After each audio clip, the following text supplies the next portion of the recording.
Ketika menyimak berita ini, para pembenci dari Coach Sintayong pasti semakin sakit hati. Assalamualaikum warahmatullahi wabarakatuh. Salam Om Swastiastu. Namo Buddhaya, salam kebajikan dan salam sejahtera untuk kita semua.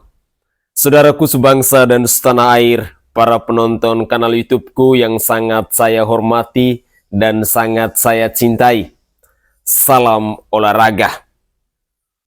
Ketika membawa Indonesia U23 ke 4 besar Asian Cup U23, Sintayong akhirnya mendapat hadiah mobil mewah. Yah, seorang Sintayong layak untuk mendapatkan hadiah mobil mewah sebagai bentuk apresiasi kepada dirinya dari Hyundai. Tentu ini adalah rasa respect, rasa hormat, ucapan terima kasih yang pantas harus dia dapat. Tetapi bagi para pembencinya, hati semakin sakit, auto kejang-kejang, dan saya berharap kakek Zeus dan Bung Handuk itu bisa segera mungkin masuk rumah sakit jiwa atau bila perlu kembali ke liang lahat. Mari kita simak cuplikan video berikut ini. Sintayong dikasih mobil mewah gratis karena memajukan sepak bola timnas Indonesia. Ya, gua ikut senang dan bangga karena kerja keras Coach Sin diapresiasi cuy. Dan ini adalah bentuk pengakuan kalau Sintayong berhasil membawa kemajuan di sepak bola timnas Indonesia. Mobil yang diberikan kepada Coach Sin ini adalah versi long wheelbase G80, dan itu berarti mobil yang diberikan kepada Coach Sintayong ini adalah mobil yang pernah dipakai kepala negara di acara KTT G20 Bali tahun 2022 yang lalu. Tapi yang perlu diingat adalah pemberian mobil ini resmi dari perusahaan Hyundai sendiri, bukan dari pemerintah, bukan dari presiden, dan bukan juga dari PSSI. Resmi dari perusahaan Hyundai, yang mana Hyundai dan Sintayong sama-sama berasal dari Korea. Istilahnya kalau bahasa kita, sesama orang Korea banggalah karena Sintayong berhasil membawa kemajuan di timnas Indonesia U23 ke babak 4 besar Piala Asia U23 kemarin cuy. Jadi pihak-pihak yang berada di pojokan sana, kalian jangan iri ya. Saya kasih pertanyaan bola, boleh nggak? Boleh Bang. Hernando Ari hebat nggak? Hebat, keren. keren. Tega nggak kita lihat dia di cadangan? Karena ada Martin Paes misalnya hadir. Nggak ada, biasa aja. Ya nanti sama-sama belajar lah mas, istilahnya gitu. Dan Martin Paes sangat suportif menurut saya, karena dia kemarin waktu saya sempat ada player of the match itu, dia mengomentari di kolom komentar, jadi kayak saling mensupport lah satu sama lain. Walaupun kita belum ketemu ya, jadi saya sangat senang dan welcome kalau dia datang. Ayolah, open ya. Apa sih agenda kalian buat orang yang nggak suka STY, buat orang yang nggak suka progres tim ini? Ayolah, buka aja. Kalau emang, soalnya gini, gue yakin nggak mungkin nggak ada agenda di balik lu pengen STY turun, lu pengen timnas ini drop. Kalau nggak selebihnya tadi kita ngobrol, kayaknya cuman buat popularitas doang nih. Enggak. Gue yakin orang-orang yang ngomong itu udah punya popularitas yang cukup tinggi. Udah yakin lah kalau popularitas. Cuman, apa sih agenda lu? Apa yang lu pengen dari timnas ini drop? Apa yang lu pengen dari timnas ini pelatihnya ganti? Apa yang lu pengen gitu? Kita belum lupa kok. Gue bukan orang yang suka nonton timnas banget. Gue masih inget fase kita tuh hanya nggak kalah sama Malaysia. Fase kita hanya AFF. Fase kita jangan kalah sama Vietnam. Kita udah seneng. Lawan Singapura kesulitan. Gue masih inget fase itu kayak just like yesterday gitu. Baru banget gue ngerasanya. Cuman sekarang fase kita worldwide. Kita ngelawan tim dari CAF. Ngalahinnya Korsel gitu loh. Nggak ada dalam bayangan ya. Itu lu nggak lihat. Itu lu nggak fokus sama itunya. Jadi buat gue, ayolah buka aja deh. Apa agenda lu? Itu gue pengen tahu. Media Jepang sebut timnas Indonesia akan hancur lebur jika ditinggalkan Sintayong persis kayak timnas Vietnam. Media Jepang Nikkei Asia memperingatkan timnas Indonesia untuk jangan melakukan kesalahan yang sama seperti Vietnam saat Park Hang-seo berhenti melatih, tulis media Jepang Nikkei Asia. Tapi kalau gue lihat keadaan sekarang, dengan dukungan penuh yang diberikan federasi kepada Sintayong, yang selalu bikin onar bukan federasi, bukan juga supporter, tapi dari pihak lain yang selalu ngoceh-ngoceh nggak jelas di sosial media dan juga di beberapa TV. Contohnya aja Bung Handu sama si kakek tua itu cuy. Mereka ini yang selalu bikin onar ngejelek-jelekin Sintayong di mana-mana. Dan gua cuma bisa berharap semoga aja nasib Sinteyong ke depannya baik-baik aja dan kita semua para fans timnas Indonesia harus bersatu nih menyatukan suara Sinteyong stay apabila ada oknum-oknum yang mencoba menggulingkan Sinteyong lagi. Kalau bisa nih, acara apa aja baik itu di sosial media ataupun di TV yang menampilkan dua orang bebenguk yang gua sebut tadi cuy, kalian semua jangan nonton. Biar nih orang nggak dapat panggung sama sekali. 4 tahun Sinteyong ngelatih ada goal getter kita nggak? Izin stitch videonya. Setelah towel muncul lagi nih Pak Tua yang akunya mantan pemain timnas. Dia tanya, ada nggak striker di zaman STY? Kan yang menciptakan striker bukan STY, Pak. Tapi liganya, ada nggak liganya yang menghasilkan striker bagus? Buktinya, siapa coba yang menciptakan gol terbanyak di Liga Indonesia? Buktinya di Piala Asia kemarin 23 nggak pernah bikin gol. Masalah bermain dari belakang, memang sekarang mainnya dari belakang, Pak. Build up namanya. Nggak lambung-lambung terus, nggak bola melayang terus. Memang sekarang bermainnya dari belakang, itu namanya sepak bola modern, Pak. Apa kira-kira PR terbesar untuk Sinteyong menurut lu Bang Maya? PR terbesar. Betul. Menurut dia kan ini nggak banyak pelatih di dunia ini yang megang timnas tuh semua level. Iya kan? Iya, kan? Biasanya kan pelatih timnas senior sama under 23 itu beda. Beda. Itu beda. Sama under 21 beda. Benar, Gitu benar, kan, ini pegang semua. Benar. Di satu sisi kelebihannya adalah Sinteyong bisa kontrol dan koordinasi semua. Itu. Dia bisa monitor, kan dia bisa evaluasi progresnya. Benar. Sorry Bang, gue potong. Itu gajinya tetap 1 apa 2 tuh? 1. Gaji Karena udah gede. gaji 1 tapi mahal. Gajinya gede. Kalau ntar Juni Piala Dunia dia lagi. Di sisi lain ekspektasi. Iya. Ya kan, gue udah nyampe segini level kita kan nggak mau turun lagi dong. Benar. Ya, dan nanti timnas senior pra Piala Dunia, Betul. itu kan dia pelatihnya, itu lawan Irak sama lawan Filipina ya. Betul. Gitu. Nah, gini nih, yang gue mau bilang nih, Indonesia itu kan nggak pernah lolos Piala Dunia. Gak pernah. Iya kan? Betul. Dulu terakhir kali 38 sebagai Hindia Belanda. Iya, betul. Jadi nggak ada sejarahnya itu. Bener. Pesan gue sih, kalau ntar kalah gitu lawan Irak sama Filipina, jangan sampai kalah, menang, gue pengennya. Tapi kalau hasilnya tidak memuaskan, jangan lo caci maki lah. Ya, dengan hadiah yang diterima oleh Coach Sinteyong, para pecundang, para pembenci, para manusia pengecut seperti kakek Zeus dan Bung Handuk pasti semakin kejang-kejang. Sekali lagi saya doakan, semoga secepat mungkin masuk ke liang lahat. Saudaraku sebangsa dan setanah air, para pecinta bola mania di mana saja kalian berada, Sinteyong layak diberikan apresiasi. Sinteyong layak dipuja-puji, layak diberi rasa hormat untuk beliau. Karena bukti kerja keras, perjuangan dari beliau telah membawa Indonesia menjadi juara 4 di Liga Piala Asia U23 ini. Kita bangga? Ya pastilah. Kita merayakan euforia itu? Ya pasti. Sekali lagi, cuman para pecundang, cuma para pengecut yang selalu menggiring opini yang tidak mendukung. Bahkan ada statement bahwa Sinteyong harus out. Itu namanya manusia-manusia brengsek. Manusia-manusia sakit jiwa. Manusia-manusia yang akal warasnya itu patut kita pertanyakan. Karena hampir semua rakyat Indonesia, dari Sabang sampai Merauke, dari Pulau Miangas sampai Pulau Rote, kita semua merasakan kebahagiaan atas prestasi yang telah dibuktikan oleh seorang Coach Sinteyong lewat timnas Indonesia. Banyak sekali komentar-komentar positif yang mendukung Coach Sinteyong. Karena di mata saya secara pribadi, Coach Sinteyong itu adalah pahlawan yang telah memperjuangkan prestasi timnas Indonesia sekaligus mengharumkan nama bangsa Indonesia.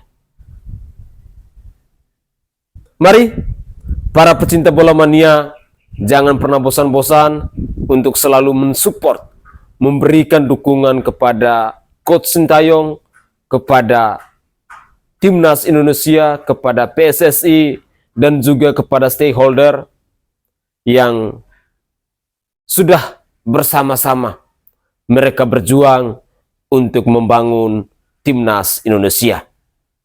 Jangan menjadi manusia pecundang, jangan menjadi manusia pengecut, jangan menjadi manusia yang tidak berguna untuk bangsa dan negara ini, yang bisanya cuma nyinyir, koar-koar yang tidak jelas, seperti yang dilakukan oleh kakek Zeus bersama Bung Handung itu.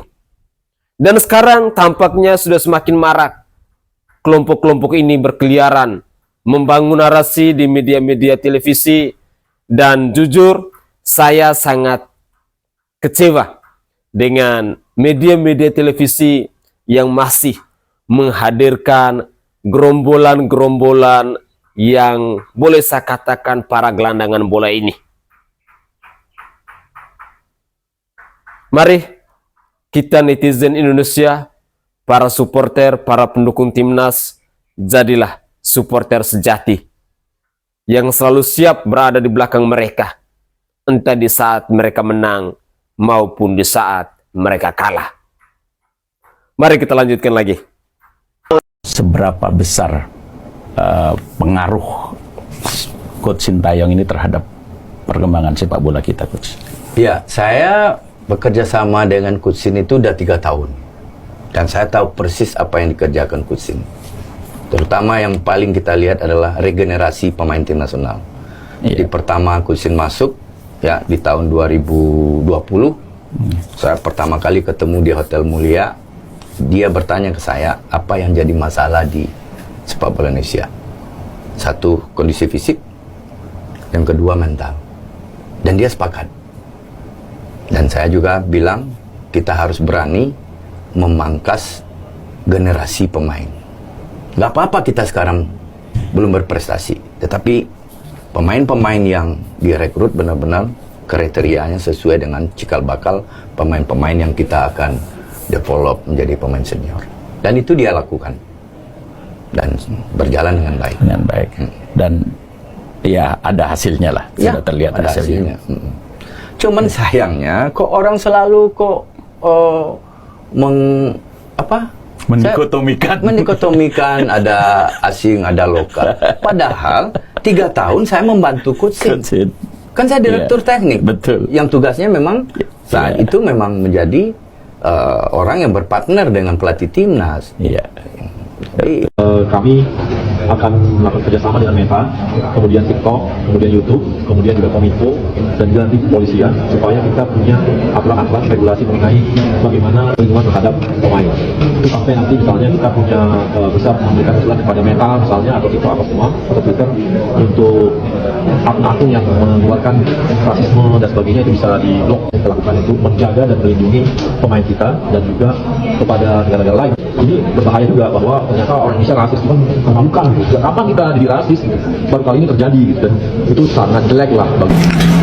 Ini kita marah ya terhadap netizen-netizen yang melakukan tindakan rasis, yaitu setelah kemarin kita lihat Indonesia dengan gini, itu akun footballnya gini diserang oleh netizen-netizen dengan kalimat-kalimat rasis. Tidak ada tempat bagi rasisme di sepak bola. Jadi tolong hentikan, dan kita harus melawan rasisme. Itu adalah tindakan orang-orang yang mencintai sepak bola. Selama kau masih ngeributin Sintayong, selama itu juga aku bakal tetap muncul dengan semua statementku sendiri. Barusan statementmu bilang berterima kasih dengan klub, berterima kasih sama segala macam. Itu bukan urusan pelatih. Untuk apa? Ada federasi, ada manajer. Untuk apa pelatih? Kau yang membuat itu jadi ribet. Hal sederhana seperti ini, kau yang membuat jadi ribet, Bung Toel. Gara-gara kau, jadi ada istilah harus berterima kasih ini segala. Dulu-dulu enggak, dulu-dulu pelatih enggak ada yang kau ributin. Kau terlalu banyak bicara pada akhirnya.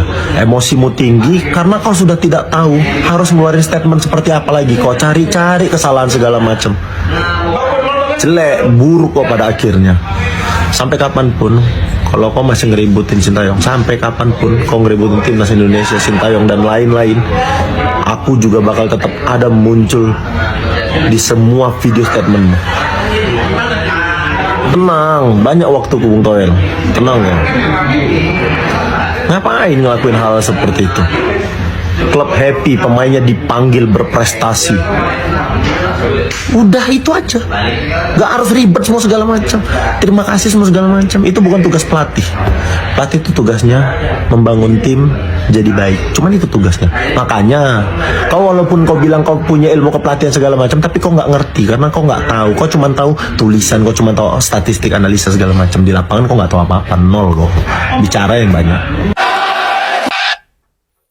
Ya, manusia-manusia pecundang seperti kakek Zeus dan juga si handuk itu pasti semakin sakit hati ketika mendengar komentar-komentar orang-orang yang bekerja sama dengan Coach Sintayong. Saya sangat yakin itu. Mereka mungkin akan menghalalkan segala cara agar bisa melengsarkan Coach Sintayong. Tetapi ingat, bahwa musuh terbesarmu itu adalah supporter timnas Indonesia. Hati-hati. Lalu pada poin yang kedua, saya sangat setuju dengan pernyataan stop rasisme kepada para pemain timnas kita. Jadilah supporter yang bijak, supporter yang cerdas. Jangan kita hanya terima di saat timnas menang, lalu menghina-dina, mencaci maki di saat timnas kalah. Anda kalau lakukan hal itu, berarti Anda tidak jauh beda dengan para pecundang-pecundang yang selalu nyinyirin Coach Sintayong, timnas Indonesia, dan PSSI. Saya sangat setuju bahwa media-media ataupun akun-akun media sosial yang selalu saja melakukan hal-hal rasisme, apalagi menyerang para pemain timnas kita, wajib untuk diblokir, wajib untuk di-banned. Karena jujur, manusia-manusia seperti itu adalah manusia-manusia yang tidak punya rasa nasionalisme di dalam dirinya. Manusia-manusia yang mau enaknya saja. Sehingga tadi saya katakan bahwa orang-orang seperti itu adalah orang-orang pengecut, orang-orang pecundang. Saya berharap bahwa siapapun kita, rakyat Indonesia, mari kita tanamkan dalam diri kita rasa syukur, rasa berterima kasih kepada mereka yang sudah berjuang semaksimal mungkin untuk mengharumkan nama bangsa Indonesia. Tidak heran bila pada akhirnya kita menyimak berita-berita bahwa para pemain timnas Indonesia itu tidak bisa dipandang sebelah mata lagi. Itu semua berkat kerja keras, berkat kegigihan, berkat kedisiplinan yang dimiliki oleh para pemain kita. Diasah, dilatih, dididik oleh seorang Coach Sintayong. Karena Coach Sintayong tentunya sangat paham bagaimana caranya untuk membangun dunia sepak bola itu. Lantas, kita yang hanya sebagai penonton, terkadang kita mengeluarkan pernyataan-pernyataan yang menurut saya sudah sangat keterlaluan. Buat diri seolah-olah Anda adalah seorang praktisi, tapi faktanya Anda sama sekali nol, bodoh. Sehingga Anda mengeluarkan statement-statement yang sama sekali tidak membangun dunia sepak bola. Sekali lagi, siapapun Anda, ketika Anda mengkritisi para pemain timnas, Coach Sintayong, ataupun PSSI, pasti musuh terbesar Anda itu adalah para supporter sejati, para pendukung timnas Indonesia. Dan kalian pasti tahu bagaimana rasanya ketika Anda diserang, ketika Anda dihujat, ketika Anda dikritik oleh para supporter timnas Indonesia. Mari kita lanjutkan lagi. Anda nggak lihat pertandingan-pertandingan, mutunya kita ini sekarang. Kalau kakek bilang nggak nonton pertandingan-pertandingan, terus bilang timnas Indonesia tuh parkir bus, main di belakang, kayaknya yang nggak nonton tuh kakek. Mohon maaf ya, kakek yang nggak nonton. Karena kalau di timnas 23 kita bisa melihat Indonesia tuh hampir bermain selalu menyerang. Mungkin melawan Australia di babak kedua kita main drop, sisanya kita menyerang kayak gitu ya. Itu yang pertama. Yang kedua, parameter pelatih hebat harus punya goal getter. Apa hubungannya gitu loh. Mungkin cuma bisa main bola, nggak ngerti sepak bola, oke lah. Terus yang ketiga, yang terakhir, yang paling lucu adalah kita itu dibilang golnya banyak offside, dibantu wasit. VAR itu katanya nggak bisa dipercaya. Padahal kalau kakek nonton benar-benar, dan saya yakin tidak, justru kita sering dapat penalti, kita sering dapat hukuman penalti, gol kita dianulir offside tipis dan sebagainya. Termasuk kemarin lawan Guinea nggak ada VAR, 2 kali penalti kita kena, padahal penaltinya kontroversial. Jadi saya bingung, kakek ini nonton pertandingan yang mana? Apakah pertandingan waktu kakek main? Apakah ada rekamannya? Saya mau nonton, saya mau lihat gimana kakek mainnya. Kan sesimpel itu ya.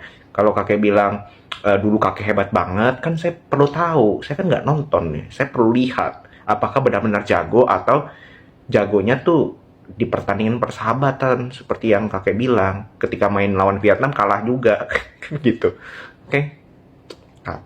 Kutanya, setuju tidak naturalisasi? Saya setuju saya aja. setuju. Setuju. Saya setuju aja. Selama yang naturalisasinya pas ya. Ya memang naturalisasi itu bagaimanapun kebetulan ini pas cocok. Iya. Pas cocok. Mungkin saja ya di suatu kejadian di masa depan atau apa, pas dinaturalisasi datang kurang oke. Saya setuju. Mungkin juga akan terjadi. Van Buchring. Namanya juga manusia kan. Van Buchring gitu. Van Buchring. Iya kan? Tapi itu juga kan pas dualisme. Iya. Kalau saya ya, teman-teman. Sebenarnya kuncinya hasil yang kita lihat permainannya teman-teman di lapangan itu menyenangkan. Mau kalah mau menang kita tetap senang. Asal itu menyenangkan, menghibur. Kalau saya itu sebenarnya bukan hanya sekedar naturalisasinya. Naturalisasinya itu adalah konsekuensi dari stok pemain yang kita tidak bisa support semua kan. Menurutku justru kuncinya itu ada sama STY. Kita punya pelatih yang bagus. Tidak selesai punya pelatih bagus. Apa sudah selesai? Enggak. Dipertahankan, dikasih waktu untuk bekerja. Kalian ceklah dari 2010 itu kita ganti pelatih itu. Jangankan 2010, Bambang Pamungkas 11 tahun dia di timnas, ada 13 pelatih pelatih dia. Artinya dari 2010 sampai 2024 itu pelatihnya itu ganti-ganti itu 1 tahun 6 bulan mau ngapain gitu. Nah STY itu dipertahankan 5 tahun ya sekarang. Cukup lama nih, 2016. 4 tahun ya? Sudah 4 tahun, ini diperpanjang sampai 2027 lagi. Nah, kalau dia 2 periode, STY jadi SBY itu. Tapi 2 periode 5 tahun ya.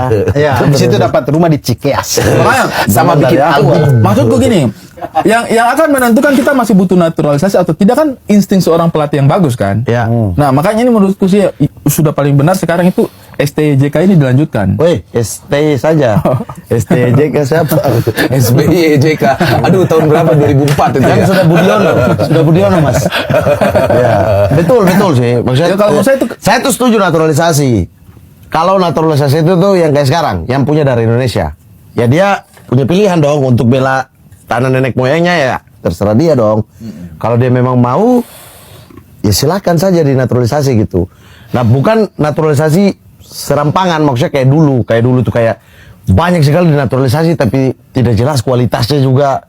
Tidak jelas. Karena dia orang luar negeri aja. Cuma bagus menurutku, tapi tidak, naturalisasinya itu tidak lahir dari proses insting seorang pelatih dalam jangka waktu yang cukup menurutku. STY ini kan sudah lama, akhirnya dia tahu kita punya pos di sini tidak ada, kebutuhan pemain, gelandang kita tidak punya. Kalau mau cari di dalam, kayaknya masih kualitasnya belum sesuai dengan ekspektasinya dia. Kalau cari di luar, ada nggak kemungkinan? Kan begitu dia punya proses berpikir gitu. Iya, misalnya kayak kiper ya, dia paling susah cari kiper yang bisa main dari bawah. Di Eropa kan semua sudah kiper main dari bawah. Di liga kita masih dari belakang, tendang depan, di depan berebut di liga. Sehingga dia susah cari kiper yang bisa pegang bola, passing ke back dan lain sebagainya, itu susah sekali. Makanya mau tidak mau dia naturalisasi Martin Paes. Tapi Hernando kan bisa juga. Hernando tidak bisa sebagus itu pegang bola dari bawah. Tahu dari mana kau? Tapi dia nonton, udah lihat. Tapi dia passing-passing Bahkan build up dari bawah juga. Dia pegang bola dari bawah. Dia pernah pegang kopi bola. Tidak, maksudnya itu mah bukan bola. Kalau dia punya itu bola besar dong. Misalnya kayak itu kelereng saja. Bahkan Hernando saja misalnya kayak taruhlah Hernando yang paling bisa pegang bola di kiper-kiper di timnas ya. Sementara standar STY untuk suruh cari kiper di Liga Indonesia itu tinggi badan 180. Hernando saja yang bisa pegang bola dari bawah 178. Artinya kualifikasinya juga dia harus pas-paskan nih. Nah, mau tidak mau ada kebutuhan. Back kita. Terus dia lihat kayak playing minute di Liga Indonesia, ternyata cuma 35 menit orang Indonesia bisa main dalam satu pertandingan.